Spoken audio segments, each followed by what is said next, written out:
right? So it'll take whatever's in the source too. So in this case, like if it was to run right now, it would take this kind of sample, and it would put it inside search temp, and then it will tell the next two states to be search, then temp searched. So if you go to search,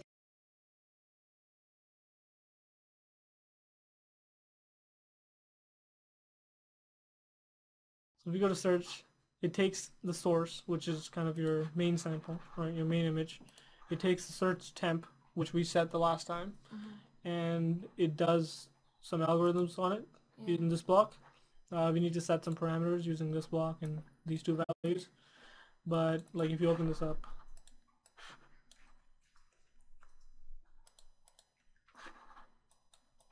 it's just a library function, so you can't actually see the algorithms. But if you ever want to know, there's documents on it to figure out what it does.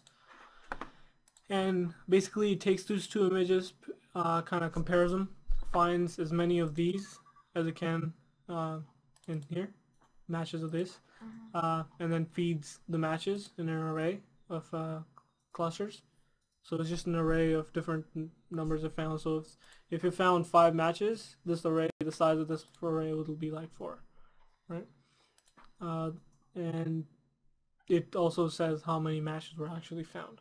So we put all that information inside matches temp. So these are both temporary, just to take note. The temp means those are temporary. So whenever you want to do a search, you need to send your state, your state machine into search, and you need to give it some information to search, right? So if you ever want to search anything, you would put your sample image inside search temp, and you would do the search, and then you would have to tell it what to do right after the search, right? Because these values will stay in temp, but it's temporary. You need to take care of it right away, right after the program executes.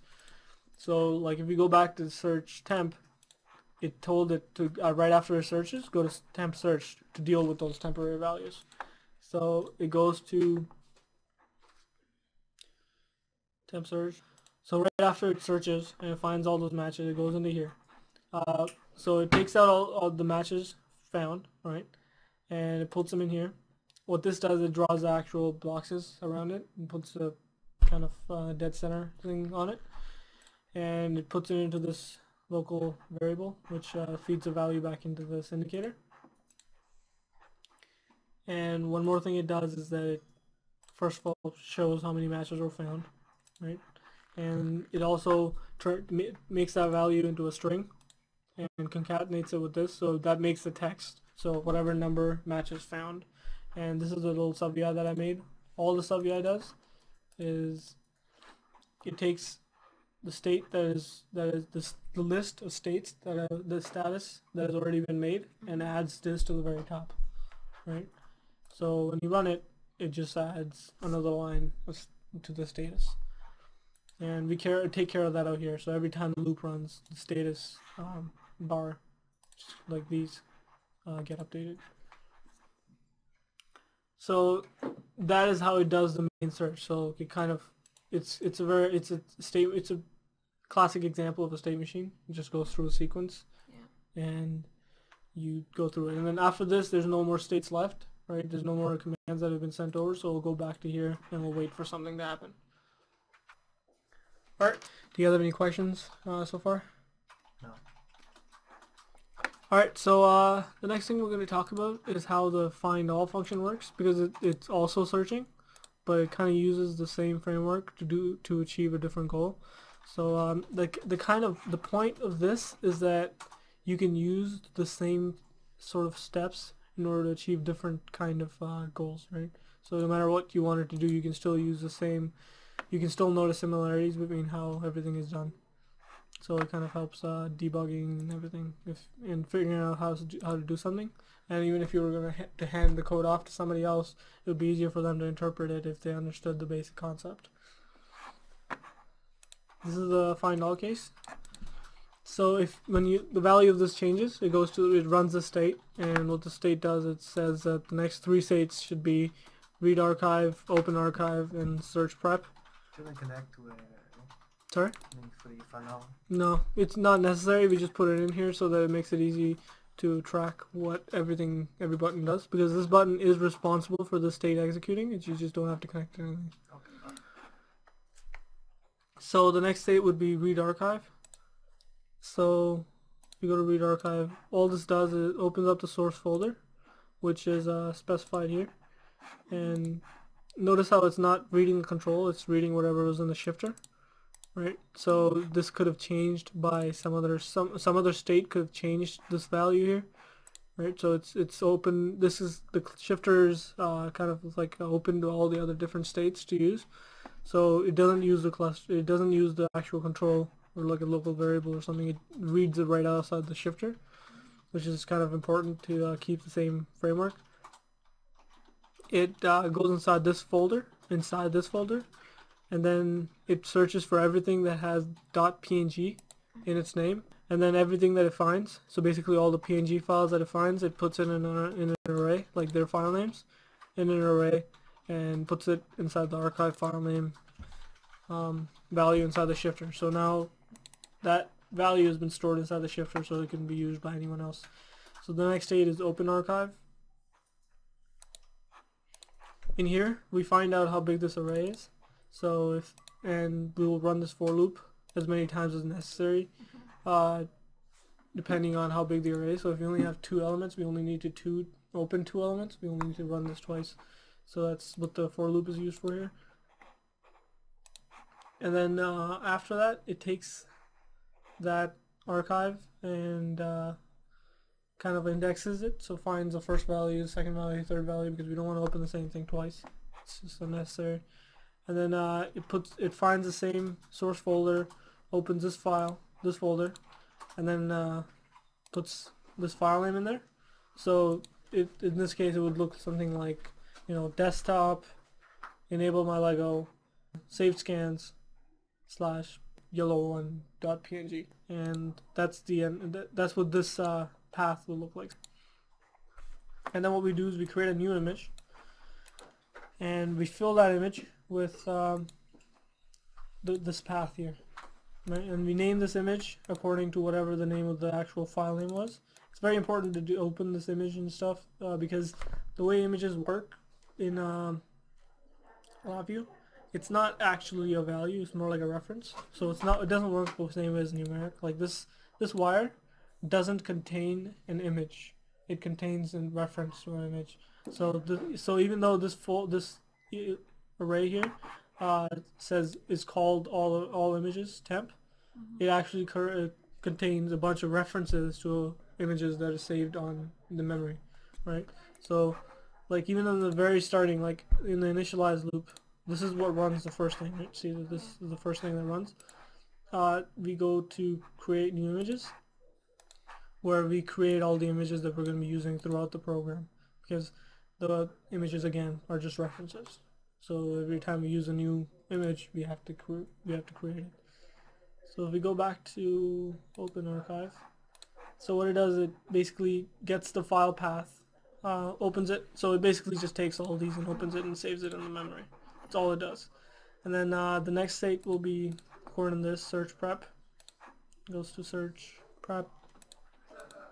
And search prep takes this value, which was set in the old case. I can show you that in a second. Does a -1 and does an index array, because an array, the first value is represented by 0. And again, we set that in open archive. So basically what we do here is that same number, like how big this array was, also goes into required iterations. So it finds out how many times we're going to have to do a search. Okay. So, and then again it puts in a search temp, the same way we saw it when we did a normal search with just one thing. It puts the image required to be searched, the sample, inside of search temp, and it puts the next 2 states to be search and then search post.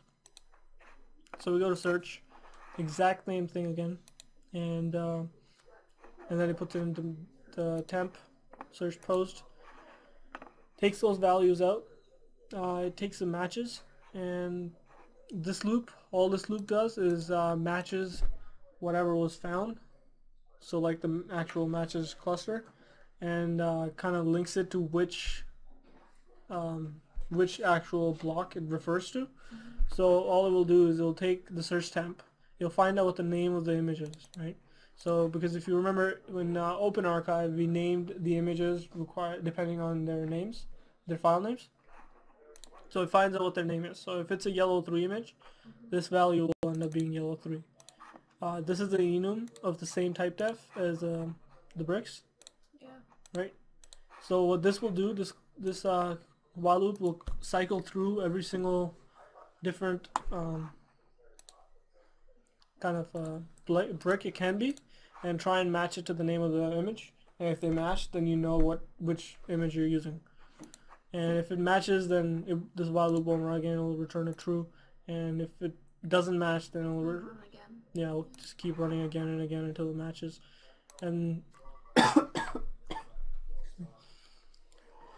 and if it does match, it will take that value and place it in here inside this all matches cluster. All matches array. This is the array that kind of holds everything. It holds all the final matches, right?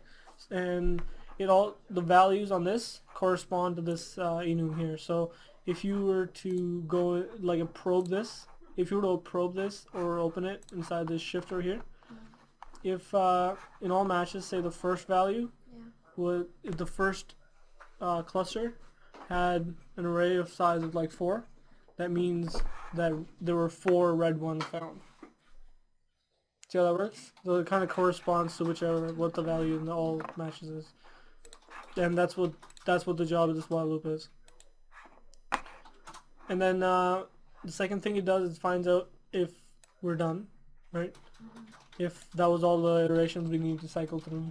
If it is, then we'll go to search end. If it's not, it'll go back to search prep, and search prep will do the exact same thing and keep going until all the different searches have been done.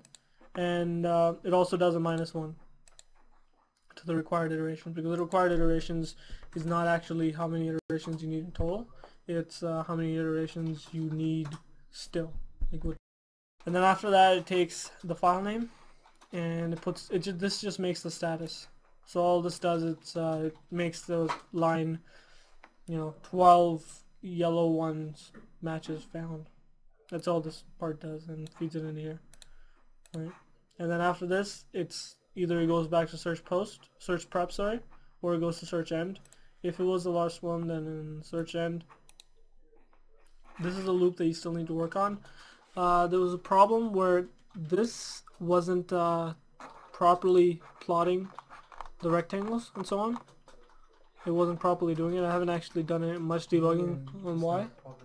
Sorry? What do you mean it's not probably plotting Look here. Let me show you. If we do a find all, Okay. see, found like in total, it found like 8, 6, like 9 matches, right? But it only plotted that one. 9 matches? Okay, yeah. Right? But it only plotted that one. And I'm not sure why it's doing that. I just haven't looked into it. So you guys are probably going to have to figure out why. But I figure it's not going to be too difficult to figure it out. Yeah, that's what it is. Do you have any questions about that? Anything? What about the functions? Just about the front panel. Like, how did you do the user interface?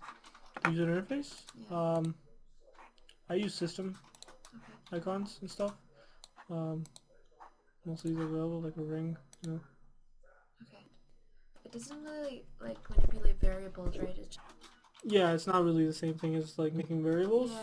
But images are kind of like making variables. Exactly. Images work pretty much exactly the same way as variables, but normal data doesn't. Like for example, this is never named.